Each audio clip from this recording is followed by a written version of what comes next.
Hi everybody, it's Mrs. Ratliff again. I'm going to read Punished, Chapter 6. It's a pretty short chapter. It's called Slowly Running Out of Time. As I sat in school the next day, every tick of the clock seemed like an explosion. Time was racing away. I kept reaching in my pocket to make sure the camera was there. Still looking for oxymorons. Benedict asked when we sat down in the cafeteria for lunch. I nodded. As much as possible, I was trying to keep my mouth shut. I held up my index finger to show him I just needed one more. How about cafeteria food? He asked. Anything they serve in this place really isn't food. That was funny, but I didn't know if it was a real oxymoron. I checked around to make sure nobody was watching me, then took out the camera and aimed it at the slowly hardening mass of gunky macaroni on my plate and pushed the button. Nope. No luck. Is it broke? Benedict asked.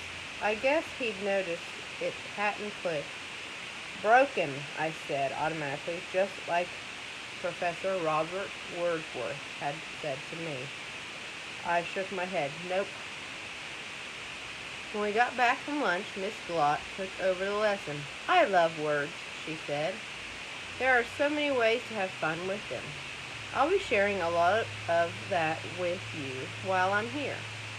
I stopped listening. I was desperately searching the room for that last oxymoron. I ran every adjective I could think of through my mind. Tall, short, big, little, slow, fast, and tons of others. Nothing. I could feel sweat trickling down my forehead. Dry sweat. No, fast trickle. No, soft forehead. No. The bell rang. I checked the clock. 3:30. It would take me half an hour to get to the library, and I only had until 4:05 to find my last oxymoron. As I walked toward the door, I glanced over my shoulder at the front desk. Mr. Vernack was talking with Miss Glott. They were laughing and discussing onomatopoeia. Normally, I'd be happy to have such a fun student teacher, but I had too much on my mind right now. I needed that last oxymoron. Student teacher! I shouted, smacking myself on the forehead. I couldn't believe I'd been searching all over the place when the answer was right in front of me. Student was the opposite of teacher. I whipped out the camera and pointed it at her. Miss Glott glanced over toward me and smiled. Please, I thought as I pressed the button. Click, whir. It sounded like some gears were turning inside. I left the classroom and hurried to the library. 7 oxymorons, I said, putting the camera down on the table in front of the professor. He took the camera and slipped it into his pocket. Did anyone help you? He asked.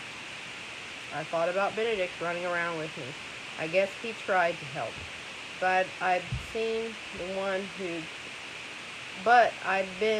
who'd found the oxymorons. Sort of, I admitted. Do your own work from now on, he said. If you tell anyone too much, you might never be cured.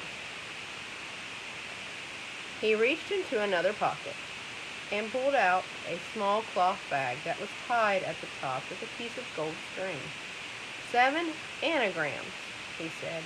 I took the bag from him. It felt just like the purple cloth they used for the curtains on the school stage, except it wasn't dusty. What are anagrams? I asked. He gave me an annoyed frown. And where are we? And what do we have all around us? I know, I said. Look it up. I headed for the nearest dictionary, wondering how hard this task would be. All right. So, well, first of all, some of you may notice my 100th day of school shirt. This is from kindergarten. So, some of you may remember this shirt or remember the 100th day celebration. Second of all, your question is, what is an anagram, and can you give me a couple examples of anagrams? All right. Until tomorrow. Bye, guys.